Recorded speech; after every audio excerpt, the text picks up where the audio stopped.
जय श्री राम दोस्तों, स्वागत है आप सभी का सनातन धर्म यात्रा में।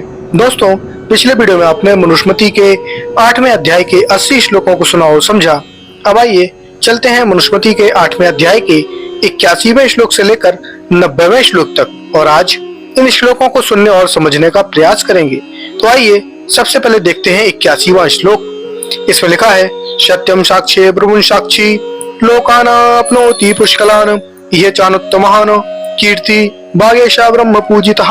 अर्थात जो साक्षी सत्यम ब्रुवन सत्य बोलता है, पुष्कलान लोकान आपनोति वह जन्मांतर में उत्तम जन्म और उत्तम लोकांतरों में जन्म को प्राप्त होकर सुख भोगता है। यह चा अनुत्तमा कीर्तिम इस जन्म व परजन्म में उत्तम कीर्ति को प्राप्त होता है। ऐसा वाक ब्रह्म पूजिता, क्योंकि जो है वाणी है वही वेदों में सत्कार और तिरस्कार का कारण लिखी है। जो सत्य बोलता है वह प्रतिष्ठित और मिथ्यावादी निंदित होता है। उसके बाद 82वां श्लोक है, इसमें लिखा है, साक्षी नृतम बदन्नापाशे वर्धते बाणम वृषम विवशा शतमाजीत तीस्त्र समक्षम बधेयतम।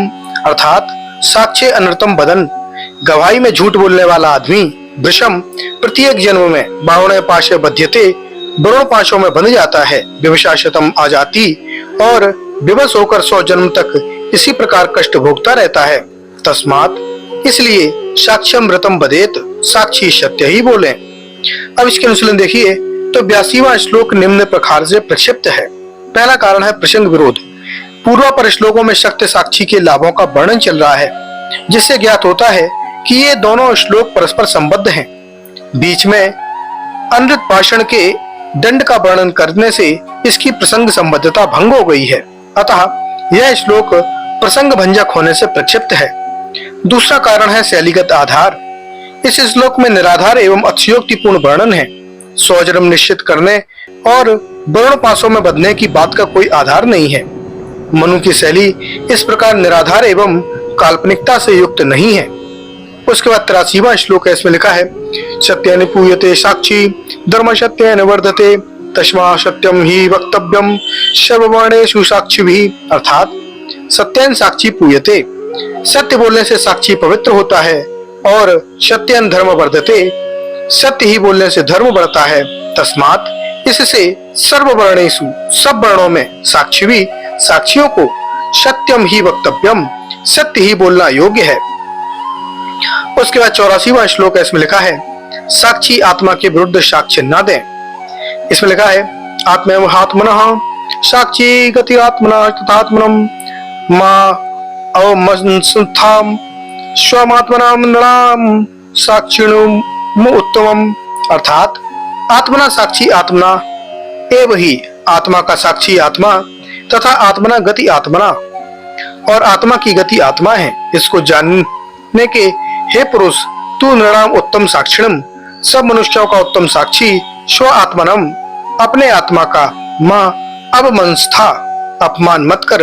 अर्थात सत्य भाषण जो कि तेरे आत्मा मन वाणी में है वह सत्य है और जो इससे विपरीत है वह मिथ्या भाषण है। अब इसके अनुशीलन देखिए तो आत्मा स्वयं आत्मा का साक्षी किस प्रकार होता है, इस पर विशेष विस्तृत विचार के लिए देखिए पहले अध्याय के 125वें श्लोक पर आत्मन संतुष्टि संबंधी अनुशीलन। उसके बाद 85वां श्लोक है, इसमें लिखा है, मन्यते वै पापकृतो न कश्चित् पश्यति तेनः तांस्तुम देवा पश्यन्ति स्वशैवान्तरः पुरुषः।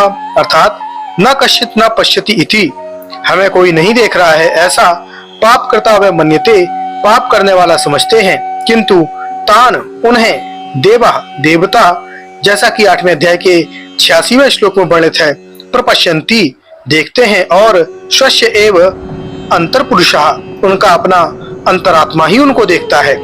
उसके बाद 86वां श्लोक है, इसमें लिखा है, धौबुरेयोरापो हृदयम चंद्रकार अग्नि मानिशः रात्रि संधे च धर्मस्य प्रतज्ञः सर्वदेहि नाम। अर्थात ध्यो भूमि आप हृदयम चंद्र अर्क अग्नियम अनिलः, आकाश भूमि जल हृदय चंद्रमा सूर्य अग्नि यम वायु, रात्रि और संधे दोनों संध्या काल प्रातः और सायकाल और धर्म ये सर्वदेही नाम सब प्राणियों के प्रतिज्ञा व्यवहार को देखने जानने वाले हैं। उसके बाद 87वां श्लोक है, इसमें लिखा है देव ब्राह्मण सानिध्य साक्ष्यम प्रच्छे दृष्टम द्विजानम उदंड मुखान प्रांग मुखान वह पूर्वाहो वै शुचि शुचीन। अर्थात शुद्ध पवित्र हुआ न्यायकर्ता पूर्वाहन प्रातः काल के समय में देव ब्राह्मण सानिध्य देवता और ब्राह्मणों के समीप उदंग मुखान व प्रांग मुखान उत्तर या पूर्व की ओर मुख करा के सुशीन द्विजान शुद्ध पवित्र हुए द्विजों से ऋतम साक्ष्यम प्रक्षेत ठीक ठीक साक्षी पूछे। उसके बाद 88वां श्लोक है, इसमें लिखा है ब्रूहीत ब्राह्मणम प्रच्छे सत्यम ब्रूहीत पार्थिवम गोविंज कांचन वश्यम शूद्रम सर्वेस्तु पातिके। अर्थात ब्राह्मणम ब्रूहि इत प्रक्षेत, ब्राह्मण को कहो ऐसा पूछे, सत्यम ब्रूहि इति पार्थिवम, सत्य बोलो इस प्रकार क्षत्रिय से पूछे, गोबीज कांचन वैश्यम, गो बीज सोना चुराने से जो पाप होता है वही पाप झूठी साक्षी से तुम्हें होगा ऐसा कहकर वैश्य से पूछे, और सर्वेपात के शूद्रम, सब पाप लगेंगे जो झूठी साक्षी दोगे तो ऐसा कहकर शूद्र से पूछे। उसके बाद 89वां श्लोक है, इसमें लिखा है ब्रह्मग्नो ये स्मृता लोका ये चा स्त्री बलघातिनः मृत्युद्रुकृतस्य ते तेषु व्रतो मृषः। अर्थात ब्रह्माग्नः ब्रह्म हत्यारों को, स्त्री बाल घातिनः स्त्री और बालकों के हत्यारों को, मित्रद्रोही को तथा कृतघ्नस्य कृतघ्न को ये लोका स्मृता जो नरलोकों की प्राप्ति मानी है वे सब मृषा बुव्रत इशु झूठी साक्षी देने वाले को मिलते हैं। उसके बाद 90वां श्लोक इसमें लिखा है जन्म प्रवर्तीयत किंचन पुण्यम भद्र त्वया कृतम तते सर्वशुनो गच्छेद्भि ब्रूयाश्न मन्यथा। अर्थात हे भद्र यदि तुम अन्यथा ब्रूया गलत या झूठी साक्षी देगा तो जन्म प्रवृत्ति जन्म से लेकर अब तक यत किंचित पुण्यम त्वया कृतम जो कुछ पुण्य तूने किया है तेरा तत्सर्वम वैश पुण्य सुन गच्छेत कुत्तों को मिलेगा ऐसा पूछते समय साक्षी को कहें। अब इसके अनुशीलन देखिए तो 85 से 90 तक के श्लोक निम्न आधारों के अनुसार प्रक्षिप्त हैं। पहला कारण है पूर्वापर प्रसंग विरोध। तो पूर्वापर श्लोक 84 से 91 में आत्मा को आधार मानकर सत्य साक्षी देने का कथन है, जिससे इन दोनों श्लोकों की प्रसंग की दृष्टि से संबद्धता ज्ञात होती है। बीच में इन प्रसंग भिन्न श्लोकों ने उस प्रसंग संबद्धता को भंग कर दिया है, अतः ये श्लोक प्रसंग विरुद्ध हैं। साक्षियों से न्यायकर्ता किस प्रकार प्रश्न करे यह प्रसंग 76, 78 और 80 श्लोकों में वर्णित हो चुके हैं, और उसके पश्चात सत्य साक्षी के महत्व का प्रसंग है। इस प्रसंग के समाप्त होने पर नए सिरे से पुनः 87 से 90 श्लोकों में उसी प्रसंग को प्रारंभ करना प्रसंग विरुद्ध है।